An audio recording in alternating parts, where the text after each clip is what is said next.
Hello बच्चों, good morning. स्वागत है आपका जीडीटी एजुकेशन में। आज के इस क्लास में आप लोग पढ़ने वाले हैं काव्यखंड चैप्टर 13, जो कि आपका आज अंतिम चैप्टर है, जिसका शीर्षक है गांव का घर और जिसके कवि यानी रचनाकार हैं ज्ञानेंद्रपति जी। तो आइए ज्ञानेंद्रपति जी का परिचय जानिए। परिचय से बहुत तरह से प्रश्न आते हैं। ज्ञानेंद्रपति जिनका जन्म हुआ था 1 जनवरी 1950 में और जन्म स्थान था पथरगामा गोड्डा झारखंड। पथरगामा गोड्डा झारखंड। माता पिता यानी इनके माता पिता कौन? सरला देवी इनकी माता थी और देवेंद्र प्रसाद चौबे इनके पिता थे। शिक्षा, प्रारंभिक शिक्षा जो है गांव के स्कूल में जो है बीए और एमए अंग्रेजी विषय से जो है विषय में पटना विश्वविद्यालय से इन्होंने किया था। तो समझ गए कि प्रारंभिक शिक्षा कहाँ से? गांव के स्कूल में ही हुआ और बीए तथा एमए यानी bachelor of art and master of art की डिग्री इन्होंने अंग्रेजी विषय से, इंग्लिश से जो है पटना विश्वविद्यालय से लिया था। फिर हिंदी में भी एमए यानी देख लो हिंदी से भी एमए किया दोबारा, पहले इंग्लिश से फिर हिंदी से। बिहार विश्वविद्यालय मुजफ्फरपुर से। कहता है वृत्ति, अब इनकी वृत्ति क्या थी? लोक सेवा आयोग बिहार लोक सेवा आयोग द्वारा चयनित होकर कारा अधीक्षक के रूप में कार्य करते हुए कैदियों के लिए अनेक कल्याणकारी कार्यक्रम चलाए। यानी कारा अधीक्षक मतलब हो गया कि कारावास की जो जिम्मेदारियां होती, जैसे मान लो कैदी है तो कैदी को देखरेख करना, कैदी के लिए सारा इंतजाम करना, कैदी की सुख सुविधाओं का ध्यान रखना। तो यहाँ पे कैदियों के लिए अनेक प्रकार के जो है इन्होंने कार्यक्रम जो है चलाए। किसने?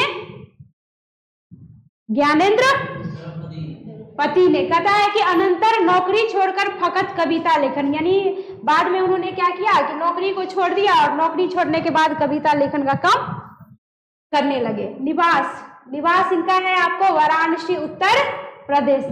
जन्म कहाँ हुआ? वाराणसी उत्तर प्रदेश। जन्म कहाँ हुआ? झारखंड में जी। और निवास स्थान कहाँ? वाराणसी। याद रखिएगा, इन्हीं कंफ्यूजन में पड़ जाइएगा कि दो जगह का नाम है, जन्म हुआ कहीं, रहे कहीं।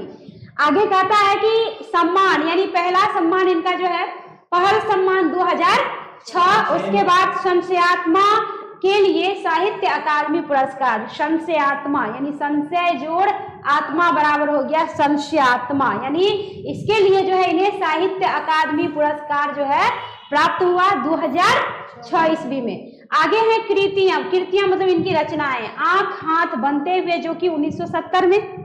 उसके बाद शब्द लिखने के लिए ही यह कागज बना जो कि 1980 में। गंगा तट 2000, संशयात्मा 2004 में रचना की और 2006 में इनको जो है साहित्य अकादमी से पुरस्कृत किया गया। आगे है भिनसार जो कि 2026 में और कवि ने कहा 2007 में कविता संग्रह एक चक्रा नगरी। सॉरी, ये सारी की सारी जो आपने पीछे ये जितना सारा आपने देखा अभी सारा का सारा क्या था यहाँ पे? कविता संग्रह। अब कहता है एक चक्रा नगरी जो कि काव्य नाटक। उसके बाद कहता है पढ़ते गढ़ते 2005 में जो कथेतर गद्य है। ठीक है, तो ये सारी रचनाएं हैं, रचनाओं को ध्यान में रखिएगा। आगे कहता है कि एक संभावनाशाली युवा कवि के रूप में ज्ञानेंद्रपति 20वीं शती के, किस शती के? 20वीं शती के 8वें दशक में उदित हुए। आगे कहता है कि अपने शब्द चयन, भाषा, संवेदना की ताजगी और रचना विन्यास में आत्मसजग संधान जैसी विशेषताओं के कारण उन्होंने हिंदी कविता के सुधी पाठकों का ध्यान आकृष्ट किया। सब में तो वही बात है, जिसकी भाषाएं जितनी सरल रहेगी, जो जितने आसान तरीके से किसी भी रचना को रचेंगे तो पाठक को पढ़ने में मन लगेगा, तो उसकी ओर तो आकृष्ट होंगे ही। माइशन और रीतियों से बेपरवाह होने के कारण प्रायः स्वार्थों पर टिकी गुटबंदी और ओछी राजनीति से कहता है कि चालित लेखन प्रकाशन के संसार का चालू प्रवाह उनसे कहता है कि कतरा कर निकलता रहा, किंतु ज्ञानेंद्रपति एक ऐसे अध्ययनशील मतलब इस तरह से अध्ययन करते थे, लीन होते थे अपने अध्ययन में। कहते हैं ऐसे अध्ययनशील और मनीषा धर्मी रचनाकार है जो निजी संबंधों, सामाजिक रिश्तों और रचना धर्म को अपने ही ढंग से रचते गढ़ते हुए निरंतर आगे बढ़ते रहे। कहता है कि रचते गढ़ते हुए जो है कवि महोदय आगे बढ़ते रहे और लेखक संगठनों, साहित्यिक, राजनीतिक और लेन देन के सतही व्यवहारों, बर्तावों की उन्होंने कभी चिंता नहीं की। कहता है अपनी गतिविधियों और रंग ढंग से वे प्रायः एक व्यक्तिवादी रचनाकार के रूप में इंगित किए गए। व्यक्तिवादी मतलब समझते हैं, जो खास किसी व्यक्ति को जो है इंगित करते हुए व्यक्ति को प्रधान बनाकर कोई रचना करे, व्यक्ति के ऊपर, किसी भी व्यक्ति के ऊपर। तो यहाँ पे इसलिए कहता है कि व्यक्तिवादी, व्यक्ति के लिए सोचना, किसी खास व्यक्ति को या किसी भी व्यक्ति को लेकर के कोई विषय वस्तु तैयार करना। तो कहता है कि व्यक्तिवादी रचनाकार के रूप में इंगित किए जाते रहे, किंतु उन्हीं के बीच जो रचना की जगह रचनाकार को देखकर कहता है अपना निष्कर्ष रखते हैं, क्योंकि अपने बारे में वे स्वयं जानते हैं कि उनका रचना कर्म नीरा शब्द का व्यापार है, खोखला और सारहीन। उसके बाद कहता है एक मिथ्या कर्म। ज्ञानेन्द्रपति अपनी समझ, संवेदना और दृष्टिकोण में कहता ही नहीं, जीवन, व्यवहार, संबंधों और रचना के भीतर बाहर के सच में भी कहता है सच में भी व्यक्तिवाद के फर्क को समझते और जाहिर करते हुए कवि और कविता, क्या कवि और कविता के सामाजिक सरोकारों में कहता है सजग अंतर्निष्ठा, पूरी आत्मनिष्ठा से कहता अंतर्निष्ठा बनाए रखने वाले रचनाकार है। ऐसी रचना जिसमें आपको जरा सा नहीं लगेगा कि कोई फेकुआ बात है। ऐसी रचना कि जैसे जैसे पढ़ेंगे, जैसे जैसे आप इनके पंक्तियों में आगे बढ़ते जाएंगे, वैसे वैसे लगेगा कि सच में हकीकत की कहानी है, सच्ची घटनाएं हैं, और जरा सा भी नहीं लगेगा कि कोई ओल झोल वाली बात है, कोई फालतू चीज है कि हम बोर हो रहे हैं। तो कहते हैं सरोकारों में सजग अंतर्निष्ठा बनाए रखने वाले रचनाकार है। पूर्ण निष्ठा से जो कोई काम करते हैं तो उसका रंग भी अच्छा ही दिखता है कि नहीं दिखता है। चाहे आप पढ़ाई लिखाई हो, चाहे हम पढ़ाए, या दुनिया का कोई भी काम हो, आप जितनी निष्ठा से पढ़ेंगे उतना ही बढ़िया रिजल्ट आएगा आपका। तो सब में तो वही बात होता है। तो कहता है अंतर्निष्ठा बनाए रखने वाले रचनाकार है। उनका रचना संसार इसका ज्वलंत साक्ष्य है। कहता है इतिहास, परंपरा और स्मृतियों का ज्ञानेंद्र की कविता में एक अद्भुत रचाव बसाव है। यानी आप जो पढ़ेंगे ना तो लगेगा कि इतिहास की बातें हैं, उसके बाद परंपरा और स्मृतियां, यानी क्या परंपरा की बातें हैं जो हमारी परंपराएं सदियों से चलती आ रही थी। उसके बाद स्मृतियों मतलब यादें हैं, ऐसी ऐसी यादें जो सच में पहले हो रही थी अब होती नहीं है। तो कभी वो चीज याद कर करके सोचते हैं कि क्या समय था एक और अभी क्या समय आ गया, बस याद बन के रह गया, वो चीज अब दिखता नहीं। अब क्या चीज नहीं दिखता, क्या याद बन गया, वो तो कविता पढ़ेंगे तब पता चलेगा। तो कहता है कि किंतु वह कवि को उसके समय बोध और वर्तमान से विमुख या विच्युत नहीं करता, कहता है बल्कि उसे विस्तार देता है और समृद्ध करता है। कहता है कवि के रचना कर्म की उर्मियां और अणुगुंजे दूर तक फैलती है, और कहता है उसका समय बोध अधिक प्रशस्त, समय बोध ऐसा जो अधिक प्रशस्त मतलब अधिक विस्तीर्ण रूप से, विस्तार रूप से। कहता है गुजान ऐसा जो लगता है कि गुंजेमान हो रहा है। कहता है गरिमा में यानी उसकी प्रतिष्ठा ऐसी कि लगता है उच्च शिखर पर है। उसके बाद कहता है और व्यक्तित्व संपन्न हो उठता है। ठीक है, कहता है ज्ञानेंद्र के यहाँ समय बोध और वर्तमान की आंच मंद नहीं पड़ती, उनके ताप और प्रकाश में कहता है में ही स्मृतियां, इतिहास और परंपरा का रचाव बसाव। बार बार ये शब्द बार बार आ रहा है, स्मृतियां, इतिहास और परंपरा का रचाव बसाव, ये शब्द बार बार आ रहा है, तो इसको ध्यान रखना। कहता है कि रचाव बसाव होता है मूल से उखड़ने और पुनः उससे जा लगने की छटपटाहट की समस्या, कि उनको लगता है कि जो चीज मेरा मूल था वो छूटता जा रहा है, उखड़ता जा रहा है, तो वो उसे जुटना चाहते हैं, और जुटे तो जुटे कैसे, वो चीज उनको मिलता ही नहीं। कहता है कि उनके यहाँ नहीं है, कहता है क्योंकि उनके साथ निर्णायक रूप में ऐसा कुछ घटित नहीं हुआ। बीत चुके गवाए यानी बीत चुके गवाए और खोए जा चुके की पीड़ा और शोक उनकी कविता में है, यानी इनकी कविताओं में शोक है।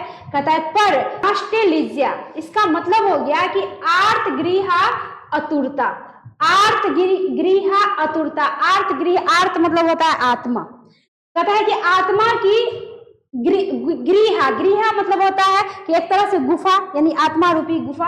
तो कहता है कि आर्तगृहा आतुरता, यानी आत्मिक जो आतुरता होती है ना आदमी की, कोई चीज को पाने की जैसे छटपटाहट होती है कि हमें ये चीज चाहिए, ये चीज हम जानना चाहते हैं, ये चीज पुनः हम करना चाहते हैं, लेकिन उनको वो चीज प्राप्त होता ही नहीं। अब हम बार बार बोल रहे हैं कि ये चीज आपको तब पता चलेगा जब कविता पे जाएंगे कि ऐसी क्या चीज है जो कवि चाहते हैं कि फिर से वो घटनाएं घटित हो, फिर से हम वो चीज देखें, लेकिन उसको न देखने को मिलता है, न सुनने को मिलता है, न समझने को मिलता है। तो इसलिए यहाँ पे कहता है कि नास्टेल्जिया, ठीक है, नास्टेल्जिया जिसका मतलब होता है आर्तगृह आतुरता, किसी चीज की आतुरता है, कोई चीज पाना चाहते हैं, कोई चीज समझना चाहते हैं, कोई चीज देखना चाहते हैं, लेकिन उन्हें वो चीज इस मॉडल युग में है ना, इस क्या कहते हैं आधुनिक युग में वो चीज उनको देखने सुनने समझने को मिलता नहीं। कहता है कि बनकर नहीं, कहता है कि एक अनिवार्य दुख विषाद की तरह जो यथार्थ की प्रतीति को, अनुभव को गहराता है, कवि के अनुभव को गहराता है, किसी चीज की यथार्थ की सच्चाई की प्रतीति को, कि एक विषाद है, एक दुख है जो उन्हें तकलीफ बार बार पहुंचाता है, कि जो हमारी परंपराएं धीरे धीरे समय के साथ लुप्त होती जा रही है वो होना नहीं चाहिए। वो ढूंढते हैं कि उन परंपराओं में प्रेम था, विश्वास था, स्नेह था, दुलार था, जो कवि पाने के लिए परेशान है, लेकिन उनको वो चीज प्राप्त होता नहीं है। कहता है कि कविता के चेहरे को मानवीय विश्वसनीयता प्रदान करता है। ज्ञानेंद्रपति वस्तुओं, दृश्यों, प्रसंगों के निरीक्षण पर्यवेक्षण का अपना अलग अलग अंदाज जो है आज भी कहता है कि बदस्तूर बनाए हुए है। कहता है शब्द चयन और काव्य भाषा, यानी शब्द का चयन ऐसा जो लगेगा नहीं कि कोई भार समान है। कहता है काव्य की भाषा ऐसी जो सरल भाषा में ही आप समझ जाएंगे, और कहता है के तल पर सावधान चयन धर्मिता और प्रयोगों का सिलसिला उनकी कविता में आज भी अटूट है। तो अटूट कैसे है वो तो कविता के पेज पे जाएंगे तब पता चलेगा। कहता है कदाचित वह जरूरत के मुताबिक बढ़ा भी है। कहता है गंगा तट नामक संग्रह के द्वारा अपने समकालीनों के बीच उन्होंने अद्भुत सर्जनात्मक स्थैर्य और धैर्य जो है प्रमाणित कर दिखाया है। और कहता है उनकी कविता के उत्स विपुल और बहुरूप, कहता है पाठक की उत्सुकता जो है उनमें बढ़ती है। मतलब ऐसा उनके कविताओं में जो है उत्स है, विपुलता है, बहुरूप है, कि पाठक को लगता है कि नहीं आगे अब क्या होने वाली है, यानी अगले पंक्ति में अब क्या इसका अर्थ निकलने वाला है। जैसे जैसे पंक्ति पढ़ते जाइएगा वैसे वैसे मन में उत्सुकता बढ़ती जाएगी कि यहाँ तक तो हमने ये समझा, अब आगे और क्या घटनाएं घटित हो सकती है या कौन सी ऐसी बातें होंगी। तो कहता है कि उनके नवीनतम कविता संग्रह शमस्यात्मा से ली गई है, यानी आप जो आगे जो कविता पढ़ने वाले हैं गांव का घर, वो कहाँ से लिया गया है? इनका कविता संग्रह है शमस्यात्मा, यानी संशय जोड़ आत्मा बराबर होता है शमस्यात्मा, ठीक है, उनसे जो है ली गई है। यहाँ से प्रश्न आ सकता है कि गांव का घर कविता या गांव का घर शीर्षक पाठ कहाँ से संकलित है या फिर कहाँ से लिया गया है? तो कहाँ से लिया गया है जी, शमस्यात्मा से ली गई है। कहता है प्रस्तुत कविता ऊपर कही गई बातों को उदाहरित, मतलब जैसा जैसा ऊपर आपने अभी पढ़ा वैसा ही कहता है कि उदाहरित मतलब उदाहरण और प्रमाणित करती है, यानी सारा उदाहरण और सारा प्रमाण आपको इसके आगे जो आप कविता पढ़ेंगे उसमें आपको पता चल जाएगा, दिख जाएगा। कहता है कि 5 चिड़ियों ने खाली आकाश को, ठीक है, कहता है कि सूने घाट पर नहाने आई सखियों सा, 5 चिड़िया जो खाली आकाश को, कहता है सूने घाट पर नहाने आई सखियों सा, की कोई सूना घाट है, लगता है कि 5 सखियां जो है नहाने आई है। इस तरह से 5 चिड़िया है, ठीक है, जो खाली आकाश को, कहता है अपनी क्रीड़ाओं से भर दिया, ऐसा क्रीड़ा किया, ऐसा खेल कूद